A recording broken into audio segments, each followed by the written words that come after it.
In a first for this podcast, I'm absolutely delighted to be joined virtually on the sofa by the CEO of Red Holt Recruitment and the incredible OTTRed community, Mr. Chris Redmond. Good morning or good afternoon, Chris, as I'm sure it is over there. Yeah, it's just tipped over into the afternoon, but it was a pleasure to receive the invitation, Matt. And as someone who's followed what you've done and what you've achieved, I think we're going to have a amazing conversation today, buddy. I'm looking forward to it. Thanks for the invite. Well, it's funny you should start on that point, Chris, because in a slight deviation from what we've done on the previous on this series, your exits were actually over 10 years ago now, and one of them actually wasn't in recruitment at all. But you and I met broadly a year ago, and after sharing sort of war stories on the golf course and over a few beers, I thought if ever I get this podcast up and running, Chris Redmond has to be a guest because some of the things that happened since and some of the conversation you and I have had since, I think will find people listening to this will find really, really inspiring. So, really appreciate you taking the time to come on, mate. My But enough of me talking. Let's start where I referred to it there, your first exit. So, take me back to being 23 years old. You'd formed a business when you were a teenager, and you're going to sell it to Barclays. So can we start there? Yeah, so there was, I started a company called Projectory when I was 19. And Projectory was essentially around contract project managers. I've got a love of golf, as you've already mentioned, Mm. Matt. And the name of the business actually came from blending project management into the trajectory of a golf ball and hopefully that business. So it was called Projectory. Um, I got approached once we had established that business and got some run rate and a book of runners, as we would say in the industry, by an organization that was owned by Barclays Venture Capital called Cube, based in Henley, and they were management consultants. They had two divisions. They had a management consultancy, they had an education consultancy, and I think the advice that they had received from Barclays was to triangulate to complete their portfolio of offerings by having an implementation division. So, I was a kind of qualified project manager. I'd done all of the Office of Government Commerce certifications, Prince 2, and there was another one that I'm struggling to remember now, but it was the program management equivalent. And it just fit. So I did a deal with them with a guy called David Barker, who was the chief executive. I look back now, Matt, and just feel and really honestly recognize that I was so naive. That was a good deal. It was a beautiful deal. It was Mm. nice and simple. But now at 46, I look back and really realize just how naive I was. Not just naive about the deal, but what to expect would happen next in terms of being retained within that business as the founder of a new division. Um, Barclays were looking for a company of that nature. How did that approach come about? Was it a phone call? Was it an email? Or did you meet somebody in a pub? Good question. I was actually on a course that they were running, and there was a guy called Gareth Brown who was, I think, the managing director, but he was delivering a module on the course. And I think he must have spotted something. I was a confident, articulate young man, and I was on the course, hopefully asking good questions. And he pulled me aside afterwards and he said, "Look, I want to know more about your business. I'd like to know more about you. Where are you going? What do you want to achieve?" All of those kind of high level qualification type questions to calibrate Mhm. who I am and the pedigree of the business. And it went from there. That was it. You mentioned the structure of the deal. You said it was a good deal. Looking back now, you realise it was a good deal. Perhaps you didn't appreciate that at the time. So just talk to us just briefly. What the structure of the deal? Money up front, money on deferred. When we've talked to other people in the series, there's been all sorts of different ways that these things are cut. How was your deal cut? So this one it was super simple. And to be honest with you, I haven't heard of another deal like this since. Hmm. But I had a fairly decent amount of money in the bank. I hadn't really comprehended how much money I was building into the business as a 22, 23-year old. Um, and the deal that was structured was basically, look, we'll take over full operational and legal control of the brand, the entity, the registration. We'll pick up all the liabilities associated to the business going forward, all the tax and everything else, and everything will just take over the business, and you can keep the money that's in the bank. So, it was a fairly decent amount of money for a 23-year-old guy. I went out and bought a new BMW and an apartment, and and that was it. It felt really super crisp. In fact, on reflection, one of the things now, knowing what I know, was that I absolutely should have taken more counsel from at least accountants or lawyers or anything like that. But at the time, I guess being young and entrepreneurial, I was like, great, it's a good deal. I'm gonna get a load of money out of this. So that was it. It was as simple as that. And so you mentioned being sort of naive. Was that you mentioned there not taking counsel from accountants, perhaps from how the money might affect your tax position, possibly, or just reading between the lines Yeah. there? You took legal advice, presumably. There was a shareholders agreement and such like. No, not really. I No. mean, I went to their boardroom. They were based in Henley. They were the company that was owned by Barclays were a company called Cube. So I went over, met up with Cube, met the guy from Barclays it was obviously part of his portfolio, and signed the company over. The reality of it was, I guess we didn't have that dynamic where there was a transaction. They were not paying me for something. The money was already in my bank account. So there wasn't that sort of stage gate to facilitate the transaction that you might normally have. It was just signing over the company. So I joined. I joined that company for a year as part of the kind of retained element of my employment as an employee. So and actually, I've still got shares in that business, but now it's obviously include in Cube because they've folded in Projectory and everything else that they were acquisitive about. And how was that then? So the sort of 12 months after the deal had been signed, and you'd effectively signed a company over, as you said. What did it feel like to go from probably calling all the shots to being an employee? I felt lost, if I'm Mm, honest. And I felt like that in the chapter of my career that I entered after that, because unusually, I started off as an entrepreneur really young and then went into a corporate chapter. And conventionally, what you see in people's careers is that they'll do years, potentially decades in corporate before going into an entrepreneurial chapter. mm. I did the opposite. And throughout that corporate chapter of my career, I always actually felt lost. I always felt frustrated that I was not in the driving seat in terms of being able to act on and execute ideas that I was having. In fact, at one point, Matt, I remember I was operations director for a large telecoms company, and the managing director of operations, who was a brilliant bloke, Steve, called me into his office, and he said, Chris, there's no point going at 400 miles an hour if the people around you can only move at 80. Now, he was right. It's wise counsel. Yeah. When you're in a corporate and a big team, being a leader that's way out ahead of the pack, there's very little point of that. There's little value. It just creates a deficit. As an entrepreneur, you've got to act fast, have conviction, Mm, believe in your ideas, do them, fail fast sort of mm. methodology, philosophy. So, again, I look back now and I think that was one of the proof points that corporate is not really built for me. I'm a very right brain person. I'm very creative. I'll back myself when I've got my ideas. And if they fail, I embrace it. I learn the lesson.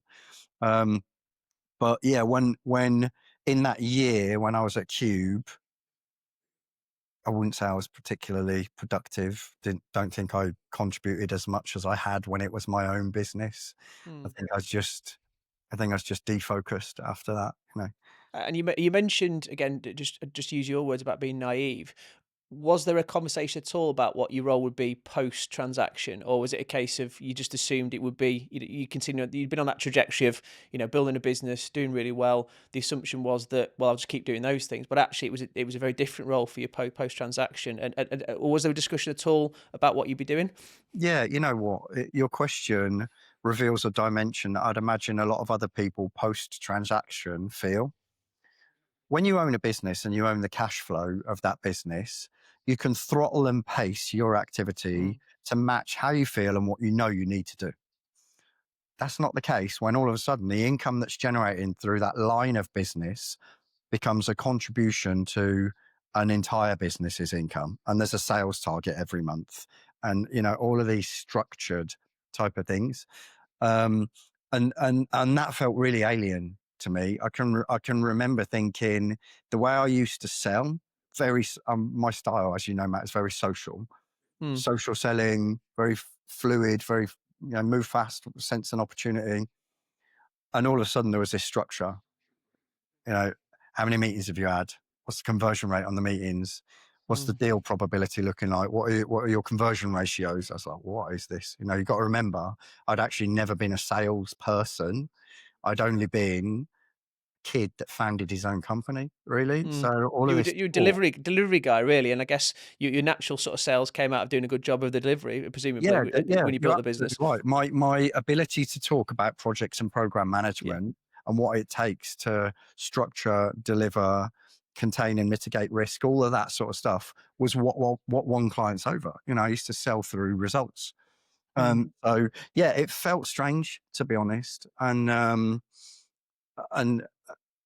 wouldn't say it ended badly, but it didn't end particularly well. I finished that year, and that was it. It was just kind of done.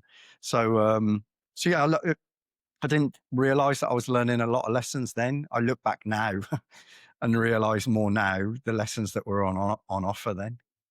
Yeah, and I think we've spoken to people on this series before who've talked about simply not having a conversation about what's going to happen post transaction. I think the starting point for anybody listening to this that is thinking about exiting in whatever way it is, whatever type of business it is, I think having a conversation with the acquirer, the buyer, to say, okay, so how do you see my role? What do you want me doing going forward? And then making sure those two things are aligned, because I do get the sense as I talk to more and more people, that's almost the thing that people assume will sort itself out. And actually, it's a key thing. If you're selling to management, for instance, to have the old owner, founder, CEO, main driving force within the business is potentially, something that well, it's not potentially, it's something that needs to be dealt with before the transaction happens. So everybody knows what they're saying on day one. We've had people come on who talk about actually not saying anything for 3 months after a transaction, and the old owner's still there, and it's kind of like, well, who's in charge and all that sort of thing. So I think getting some clarity about what your role is essential, because it might be that that clarity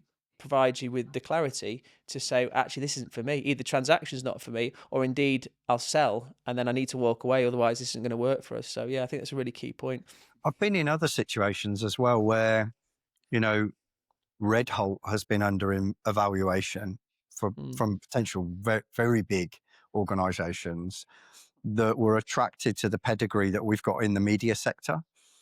And exactly what you've just said, Matt, was one of my biggest considerations. Like, I love now that everything that we've done and everything that we do, ultimately, I own the glory or failure associated to it. And I own that. I actually like it. I like that might intimidate some people, especially people that are not entrepreneurs. But for me, that's part of what motivates me. And when in the conversations, the kind of information memorandum and due diligence stage, when people were looking at Red Holt, that was one of the questions that I asked myself. Like, if Red Holt goes into this big business and I'm the managing director of that division, am I going to like that? And Amanda, that was the bit. Amanda, my wife, was like, "You're gonna hate that. You're gonna, you're not gonna like that at all. Like, that's a corporate environment, and that doesn't suit you." And she's absolutely right. let's talk about then. So entrepreneurial, sold the business to Barclays, had a year, realised, oh god, this doesn't perhaps feel like I thought it might do. But you're still very young at that point. But then, like you say, you had a corporate career. So just talk us through what happened post that the year that you stayed on.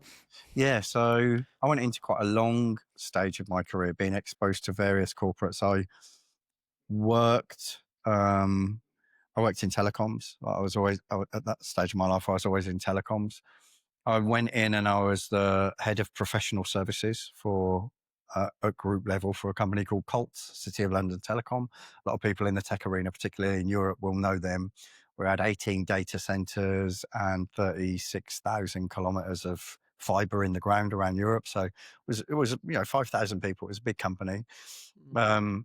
I think by that point I was in my mid to late 20s. Was in that role for 3 years, and then I took over the kind of operational side. That was this chat that I had with Steve that I mentioned. in the operations division. So I was at Colt for 5 years, and I learned about matrix management, about the fact that just because there's a hard line between somebody and their boss, that won't necessarily be who they follow. In a big business, there's enough leaders for people to choose who they follow. And that kind of suited me, actually. Matrix management suited me because I like motivating people and I like creating a narrative that's credible enough for people to buy into and personalize. So in a matrix, that suits people because you can generate following. And then I went from there to work for a company that was owned by a private equity company called Altor in Sweden, in Stockholm. Their business that I was in was a company called Qmatic based in Gothenburg. And I was a VP of indirect sales, and I traveled around the world opening joint ventures, partnerships, channels, basically trying to get market penetration for their product. What I learned in that chapter was about private equity, the ownership of private equity businesses, and from a corporate perspective. But I also learned about the world and how in different territories around the world, business is conducted. And and I learned that there are a few really basic things that unite people: music, food, language, family. Wherever I was, I worked in Caracas, Bogota, um, Sao Paulo, Moscow, some pretty exotic destinations. And I learned that these are the things that matter to all of us as humans. It really doesn't matter how much money you've got or what your job title is. They're the things that I learned in my early 30s. Everybody's got a proximity to. So you can always Mm. engage a conversation with people around those things. And from those conversations, you get to learn what people's values are. So I did that for 3 years. And that was the point after that job when I ended up coming into recruitment, because I'd been living in Malta. When I came back from Malta, I got an approach from David Etherington, who was the COO at NP Group at the time, who were on a massive growth curve, massive growth trajectory. And he said to me, "Chris, we're on an exit run. We'd like someone on our board who understands the target market that we sell into. Um, would you consider joining of chief of staff?" And yeah, we can talk about that more. But that was the start of the next chapter in my book of life, Matt. So Coming so in. you came into that role, and presumably that wasn't hands-on recruitment, though. That was a strategic role, senior role within a business that was always established and doing recruitment. But you got to learn, I think you, in your own words, in a previous conversation, you said that's where I kind of learned what a good recruiting business looks like. So I'm applying all the corporate stuff that I've learned from around the world, and I'm seeing it in action in a recruitment sense. But you're not physically doing the recruitment at that stage, no? No, I actually look back now, Matt, and think it was bonkers that I'd never done any recruitment.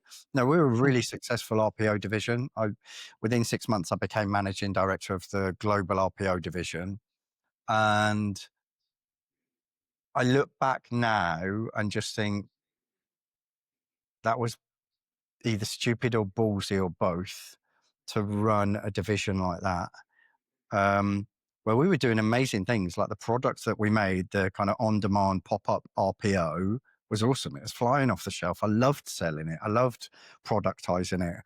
But there was a massive deficit in reality for my understanding of what was actually happening in the engine. It wasn't until we started Red Holt, me and Amanda, and I had to do role briefings, screening calls, Mm. the ABC of recruitment, where I was like, wow, how have I just done the last two jobs that I've done without knowing this stuff? Like, and speaking very transparently, I look back now at, I, I did a good job at MP Group. I think I could have done much better at Salt when I was managing director at Salt. But I look back now with what I know over the last 10 years of building Red Holt and think, if I'd have known that then, I'd have been awesome in that chapter at Salt. I'd have really done so much of a better job. But that's just life, right? It's the way it goes. You've Well, got the to admit where you benefit of could have been hindsight, better. as you say.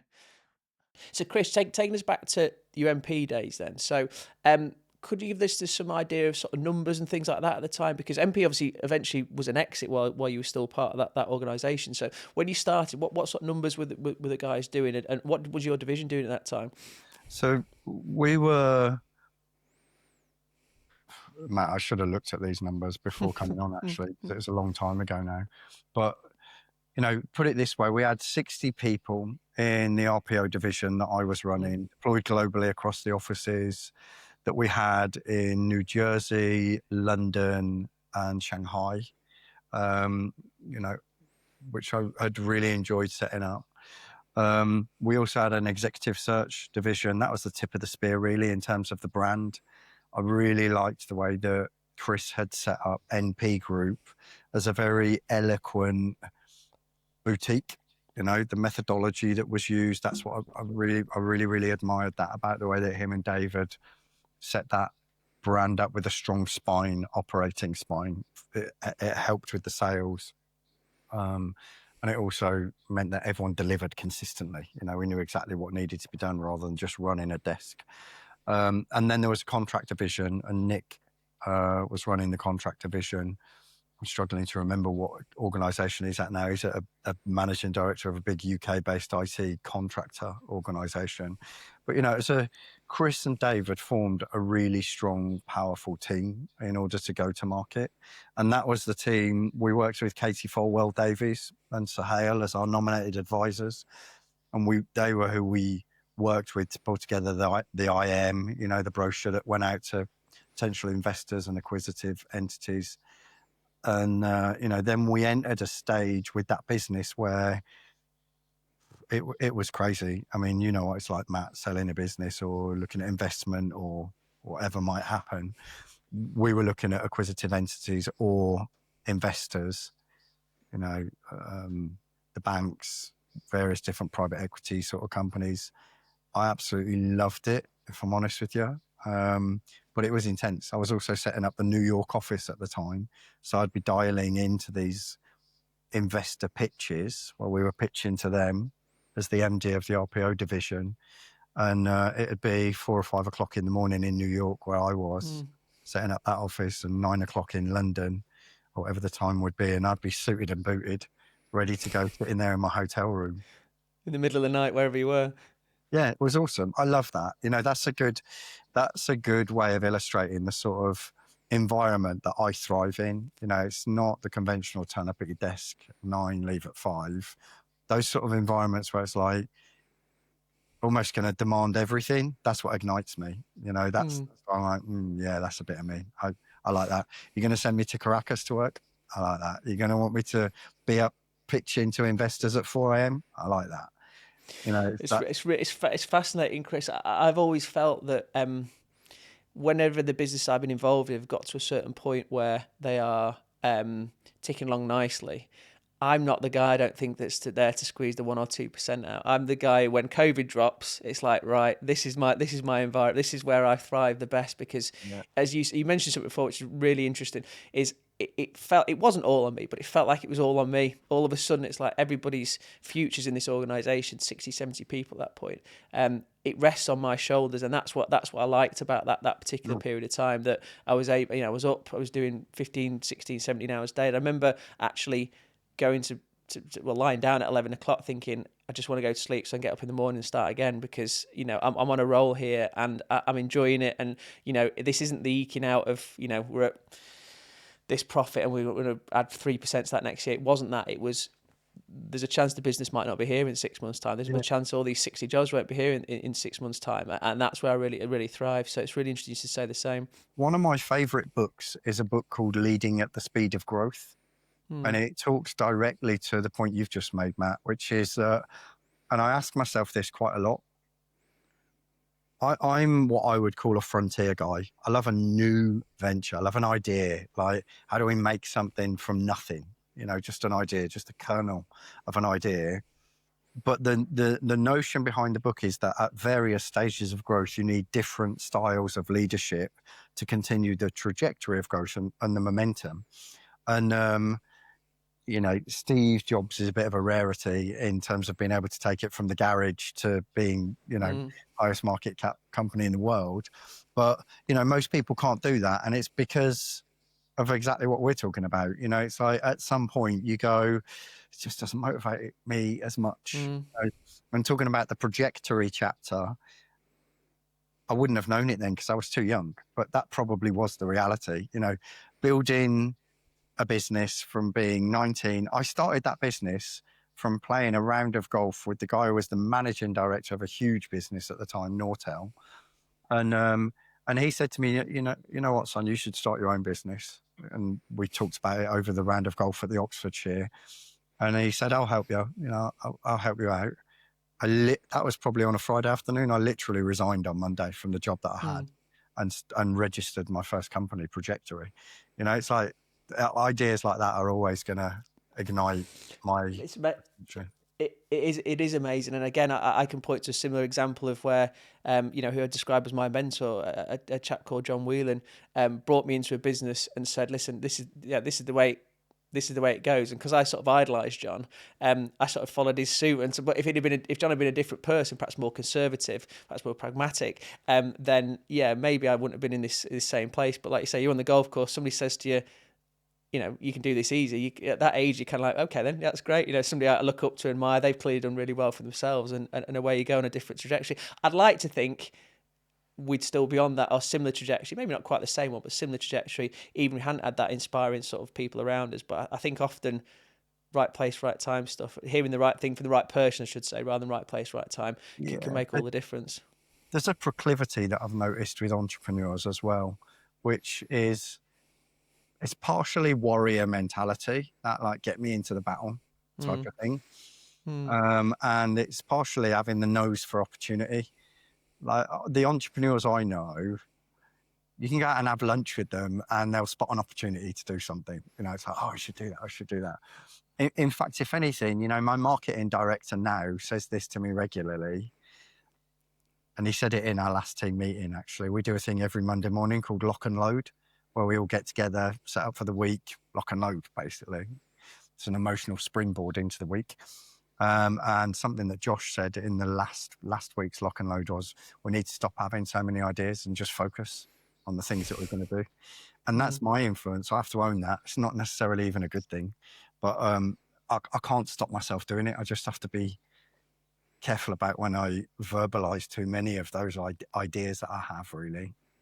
Mm. And like you say, but you're a certain type of person. You learn to surround yourself with people who can pick up those ideas, dismiss the ones that are never going to work, and hopefully take the ones that are going to work through to some sort of conclusion, whether it's it works for us or it doesn't. So yeah, you mentioned before surrounding yourself with people, taking us, and this is our danger, Chris, of us going off on tangents and talking, because I love speaking to you so much. We could talk about all sorts of different things, but Wow. focusing on MP just for a minute then. So you'd said to me, or you said previously, that it was a very different feel to that deal than it was the one that you did yourself. It was much more corporate. There was advisors involved. There was late night phone calls, early morning phone calls, different time zones. So just talk us through how involved were you as a senior person? How did that feel compared to the deal you'd done as a sort of young whippersnapper? An entirely different universe of Mm, deal. I mean, I don't think, as the MD of one of their divisions, but there was obviously a lot of the finessing of what eventually finally got agreed that I was not exposed to and wasn't okay. a part of. Um, and that was actually fine for me at the time. I didn't kind of expect to be as excited and grateful to be as involved as I had been in that.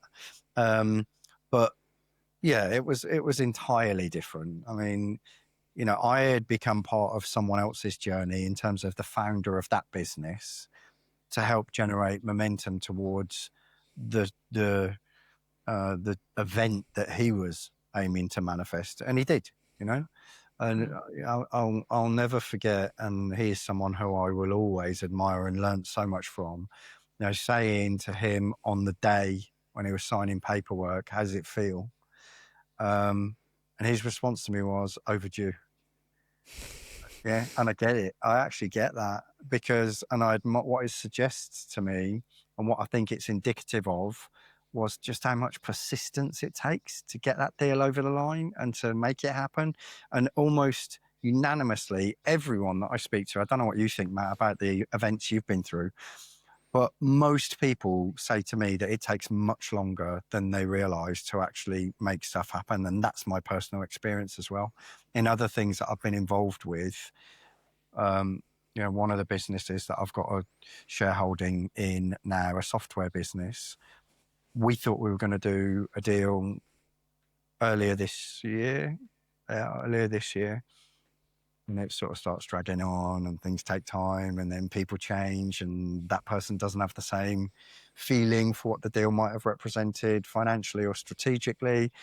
These things take time. And I am always aware of the fact now that when you've got a deal happening, until it happens, it hasn't happened. Like it might all fall apart. There's so many moving parts. You've got to, the phrase, isn't it, willing buyer, willing seller. You start with that, and then you hope that you can make all the other things sort of fit. But there's always going to be a point in any transaction, whether it's it's a personality stroke ego, whether it's the money element of it, whether it's what the founder wants to do or doesn't want to do post transaction. There's so many moving parts to a deal that actually, you start with that basis of willing buyer, willing seller. Is the price right for both parties? Well, there's always going to be one party that feels a little better than the other one, or potentially in some cases both people feel a bit sore about what they're actually paying or receiving. But anyway, you reach that point and then you hope all the other things that can sort of sort themselves out. I think one of the things you mentioned there is having a good advisor. I've talked about this many times. Having a good advisor is absolutely key. An advisor, particularly on the legal side, who points out everything that could go wrong is invariably going to sort of stymie any sort of progress in my experience. An advisor who has the knowledge of the law clearly, but has the commercial sense and experience to be able to highlight to you, these are the things that really, really matter. And if we get to this point on these, it's not exactly where you'd want to be, but we're okay. But these are the things that anybody else might make a real fuss of, but actually in my experience they're not important. And it's all those factors that go into making a deal, which is why everything takes longer than you expect it would do. Yeah. Other than the one that you did at the start there, when it was like you met somebody at an event and they made you an offer and you were like, I'll sign the company over, which is quite, as you say, I'm not sure I've heard many transactions like that, Chris. No, definitely not. And that was a really small, simple business. And frankly, they were dealing with someone that could have probably traded harder. I mean, look, if you think about it, I didn't even know about multiples, right? They just said, do you want the money in the bank? For a 23-year-old, that was a lot of money, And I was like, yeah, I do. Stupid. Yeah. But now, of course, you'd start working out the value of the business, run rate of the business, depending on the nature of what the business was. I mean, that was a contractor business as well with some pretty good clients.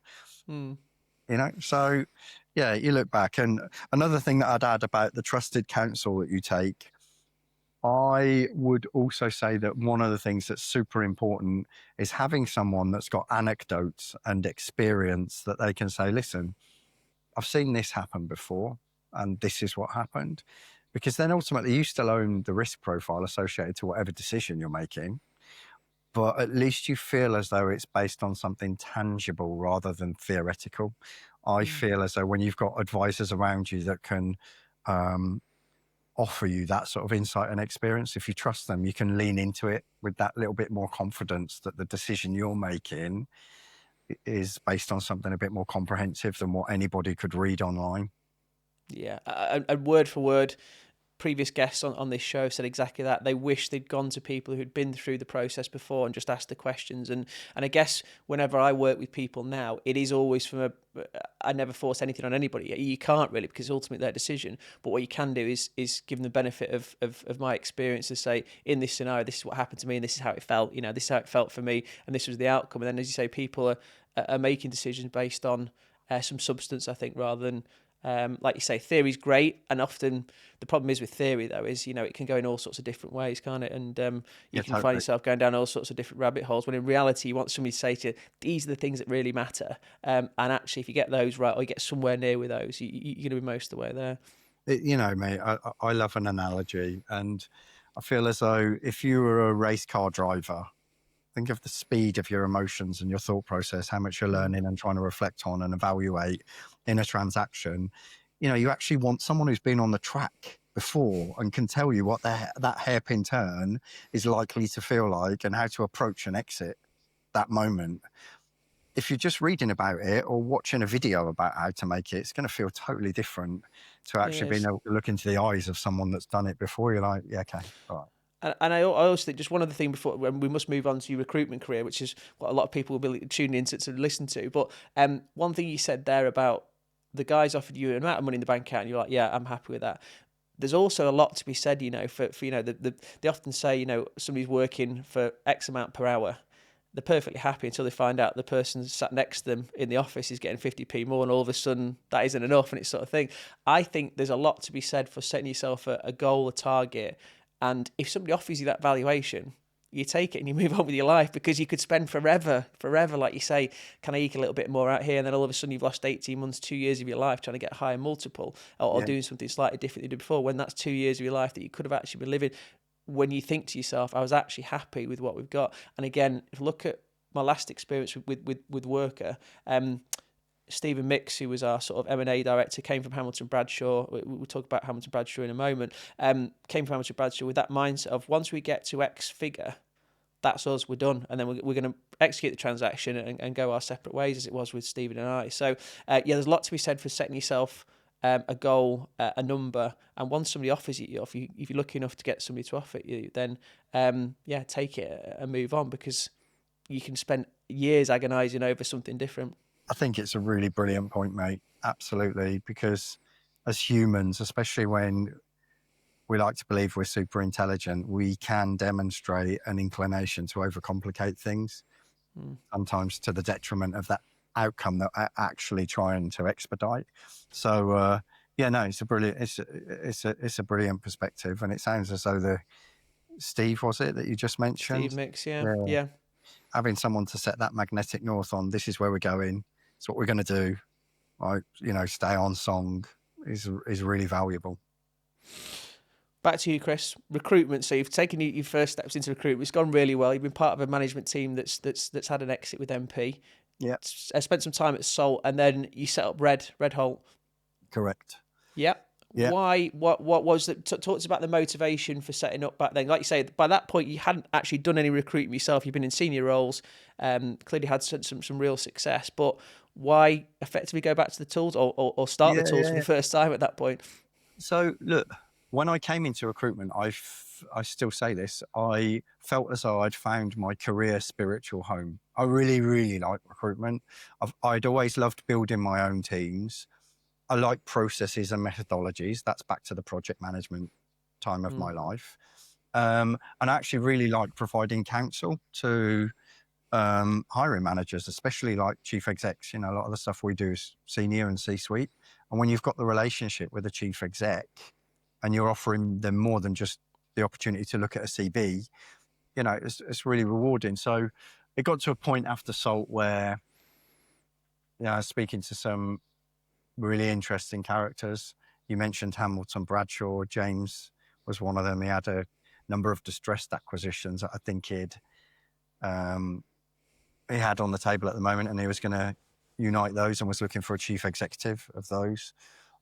Speaking to some other big companies about big jobs. And it was actually my wife that said, when are you going to back yourself? If these guys are considering you as a legitimate MD or CEO, why don't you just do it?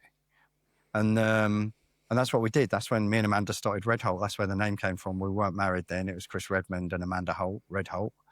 And we started, as with many startups, I don't know if you had this moment, Matt, I reflect very fondly on the actual startup 6 months or year. Just the two of you, or do you bring anybody with you? Classic story, at the kitchen table, cheap laptops. It wasn't even a laptop really, it's a Chromebook. And it's like, right, how are we going to do this? No LinkedIn Recruiter, no HubSpot or anything like that. It's just a case of every day I'm going to make 50 contacts. That might be a direct message on LinkedIn, it might be a WhatsApp, it might be whatever, but I'm going to do 50 every day and I'm going to track them until I start to see the trend of a pipeline coming up. And yeah, and that's what we did. And that was the start of Red Holt, but it was always built. This is how I met Sean, our mutual acquaintance. It was the business at that time was built around a methodology, a really, really clear delivery methodology that actually came from my project management days. It's about setting milestones, exactly what you're going to do and when, and positioning that from a sales pitch perspective as this is going to save you time as a hiring manager, rather than receiving one CV this day, 3 CVs that day, interview processes overlapping. It's like that. We do it all in chunks, very, very systematic. And that's where the business started from. And the decision to go out to Dubai, when was that taken? What was the thought process behind that? So that was coming on. Did Red start in Dubai, or did you start over here and then in the UK and move over? OTTRed started right at the end of COVID, so we were still in the UK then. And that game-changing moment came from recognizing that transactional recruitment processes have got so much heat dissipation when it comes to all of the time that you invest in identifying people, if they're passive candidates, reaching out and securing their attention, igniting their interest in a potential role. Now, you screen 10, you put 5 on the short list, 3 get interviewed, 1 gets the job. Well, what about, when that 1 gets the job, great, you ship an invoice, but what about the others? Like, you invested a lot of time in them. So our equivalent of closing the windows to stop the heat dissipation was we started putting them all in a WhatsApp group, everyone that was good enough for us to reach out to. And the notion was that over time, we'd be building a community, in theory, of the best 5 to 10% of people in the market. That was coming on 5 years ago now. And so that's how we created the OTTRed community around the edge of Red Holt at the core as the recruitment business, the commercial heartbeat, really. But the lessons that I had learned from all of the other stuff we've spoken about, and transactions and the constitution of value, and also working for James Conn, for 6 months when I first got out here, I was a non-executive director for Recruitment Entrepreneurial and speaking to James every week and learning about how recruitment companies are valued and invested in, and how you create value in them. Fast forward to when I've got my own thing, and it's like, right, I know what we need to do on the surface to create the right vibe within the target market, clients and candidates. Then the structures we need to build within that to create value, so that if and when someone kicks the tires on it one day, it stands up and it's got integrity and value. And what would those things be then, Chris? So like you say, you've had your own business, you've sold, you've been part of a senior management team that's sold, you've had that corporate experience, you've had some time on the other side of the fence, let's say, working with James and Greg and Abid and the guys at Recruitment Entrepreneur. You've had some time on the other side of the fence. So if you could hone that into, say, 3 things that makes a business potentially attractive, or things that you'd be looking for if you were going to invest in a business, what would that look like? I would 100% tip of the spear be looking for specialism. The existence in a market, especially now with AI and all of these other things that make low-level transactional recruitment not just low barrier to entry, but no barrier to entry. Anyone can do it, can get on ChatGPT. So I'd be looking for organizations that can really speak with a voice of authority and demonstrate authority even within their market.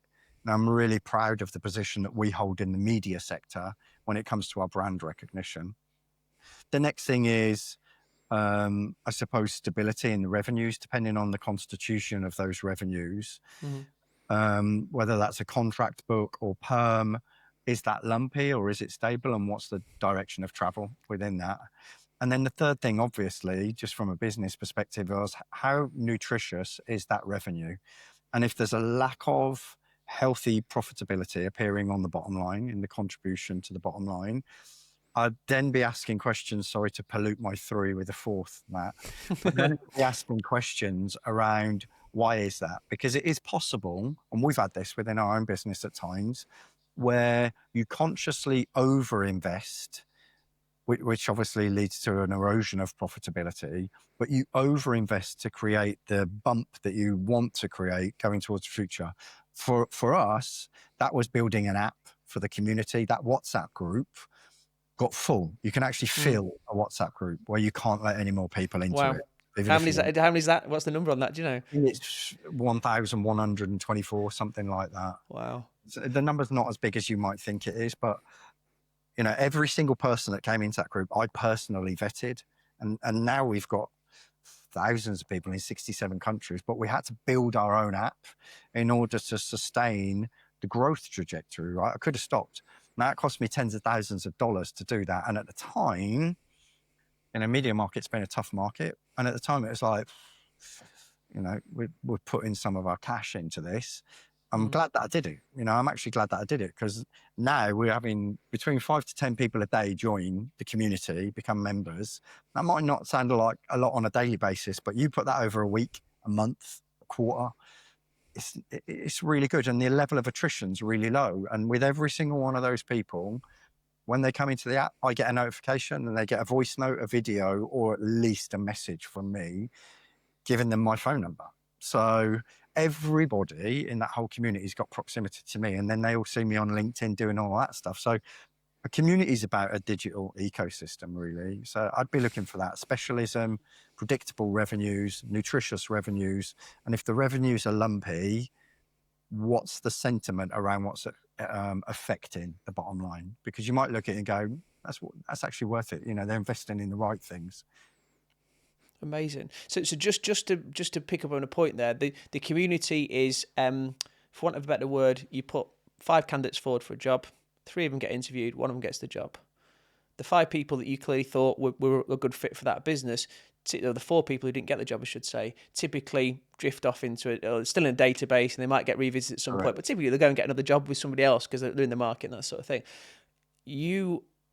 They stay as part of the Red community, the OTT Red community, and what's happening in that group then on a daily basis is sharing sort of information about the industry, all the job offers. Presumably, there's no other recruiters in there, Chris. You don't let anybody else in from a recruitment perspective, but there's other opportunities in there, presumably.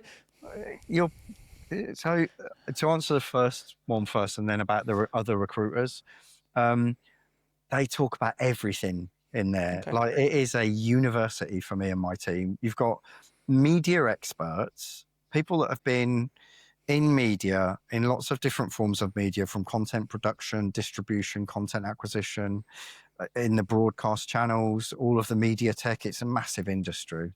And they talk about everything. So for me and my team, watching these conversations and jumping in and asking questions, you get educated every single day. Do I let other recruiters in? Not all of them, but I do let some in. And the reason for that is I'm maybe a bit different when it comes to the traditional sentiment that recruiters demonstrate to their competitors. I quite like collaboration, and there are other recruiters in there, and I know it. And even some of the other members have been like, Chris, you do realise there's other recruiters in there. They're trying to tap me out. I'm like, yeah, it's okay. It's actually good for the industry. Like, it's good for you. Like, if he's got a job for you, go for it. And the reason I do that is because I've always tried to adopt a philosophy on owning that community where I am just the first inhabitant of a digital landscape. That's all it is. I'm not the king. It's not. There's no mandates. It's entirely free to join. No one's got a job title. It's only based on the equity of participation. And an ecosystem takes lots of different influences and motivations. And so there are other recruiters that I've let in there because ultimately a lot of the people who join want jobs. And if they're all going back into the market saying, oh, the OTTRed community, I found a job through it. Even if I didn't place them, it still drives membership for me. Fantastic, absolutely. And just to be absolutely clear, there's no membership for that community. People can join. So anybody watching this who's in the right sort of industry can join the community, share ideas, share experiences, learn from other people within that. They can leave when they want to. I guess law of averages says there'll be some people in there that don't contribute a huge amount.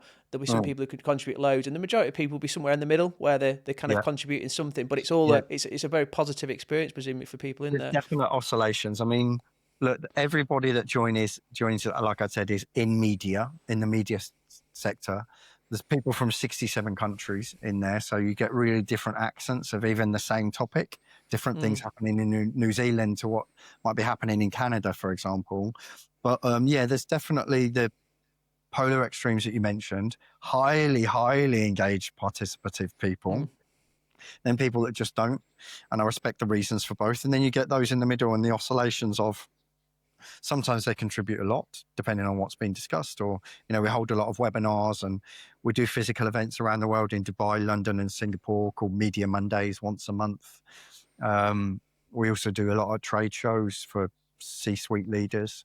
But yeah, I mean, look, it's all free. I'm like, look, mm. whatever you want to do or don't want to do, it's cool. As long as you're in the right, as long as you're in media, this is just a digital landscape. I call it an evergreen trade show that's always there for you. If you've got a question, just pop it in.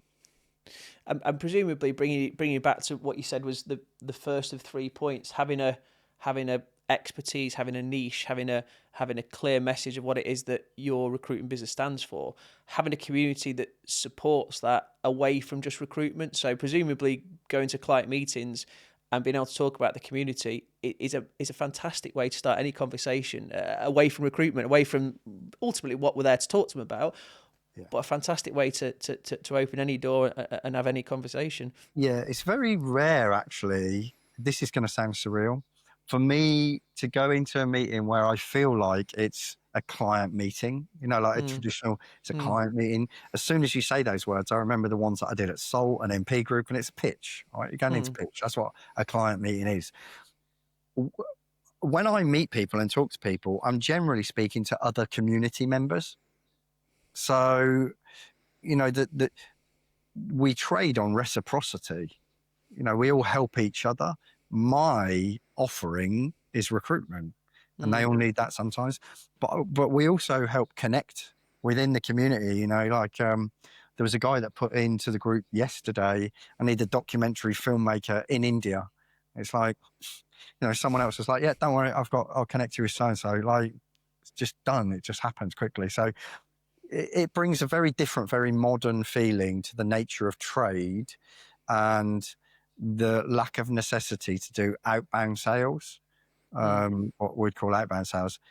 Everything comes through the community now. So yeah, on my point one, if I was looking at a business that has got something where they're future proofed and the pedigree of their existence suggests that they'll be around for a long time and that it'll get stronger, I would absolutely 100% look for a business that has carved its way into its sector in more ways than just shipping CVs. Yeah. So those businesses that have performed well from sales perspective on a consistent basis, but they're offering something more to their clients, which like you say, that we're all listen, we all to more or less degree believe we're good or bad salespeople. But I think that those people that, like perhaps you and myself to a degree, that know our industries inside out and can talk knowledgeably about our industries, can talk knowledgeably about the things that affect our industries, exits, employing people, communities, and such like. I think that's what clients are now sort of gravitating towards, because a lot of us can do, you mentioned AI and automation. There's a suggestion that in the next few years, those don't want to call them lower level, but the higher volume, perhaps lower margin stuff will be taken care of by automation. And unless you're in that sphere and you've got the right technology and you've got the right sort of infrastructure, you're going to struggle to compete in that market.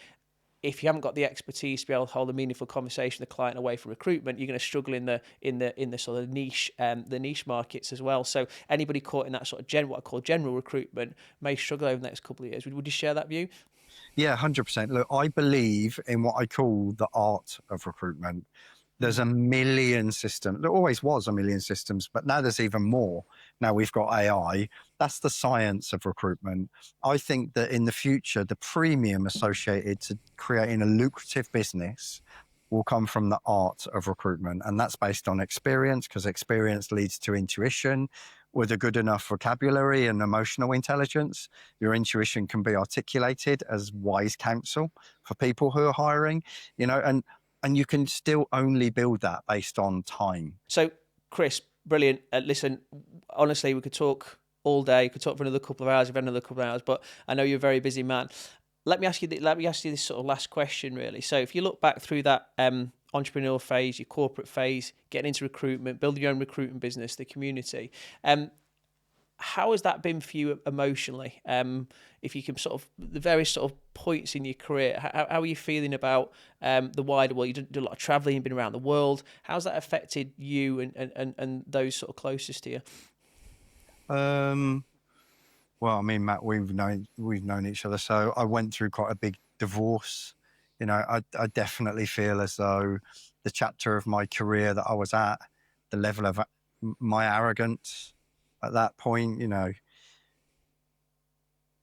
you go through different stages, I think. And as I get older, what I realize now, and you would imagine that people that run people businesses would realize this sooner, but it's often not the way. It's just all about people. If you can be a delight to interact with and make people feel absolutely great about themselves, they're going to want to interact with you again. And you can achieve that a number of different ways, but most often I find that being humble, being confident, always trying to make sure you're helping other people as much as possible.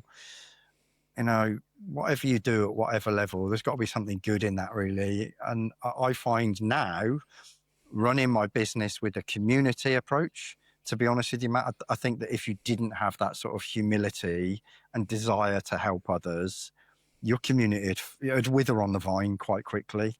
But Mm. at where I'm at now, I've been through very arrogant periods.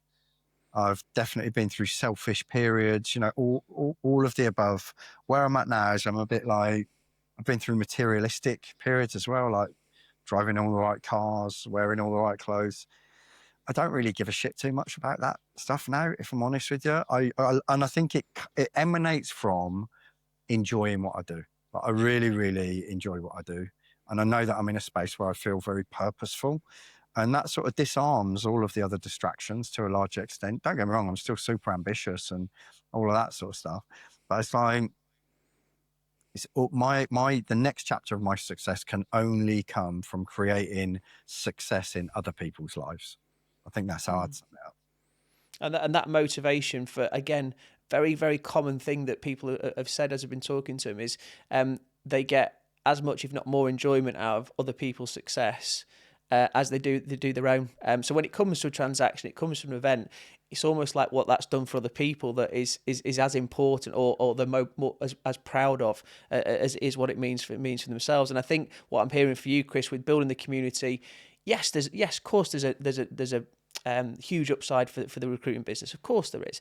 But actually you're helping people that otherwise you wouldn't have been able to help in the traditional, listen, you haven't got this job, so I'll try and look for something else, or go and speak to another recruiter that might know.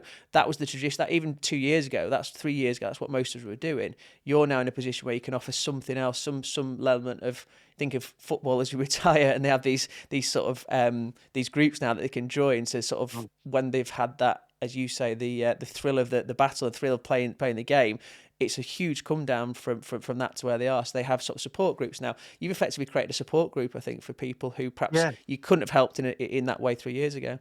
yeah, 100%. That's a great analogy for it. There's just so much ongoing value that you create for people by putting them with other people. So it's not even incumbent on me. I don't incur any cost to do that. You just put them all together. But then the residual value of that from my brand and my logo and reputationally, it's just massive. It's hard to rival if you think of anything in conventional marketing or BD terms. It's an interesting juncture in business to see what digital facilities can now enable when it comes to creating communities as a new way of trading.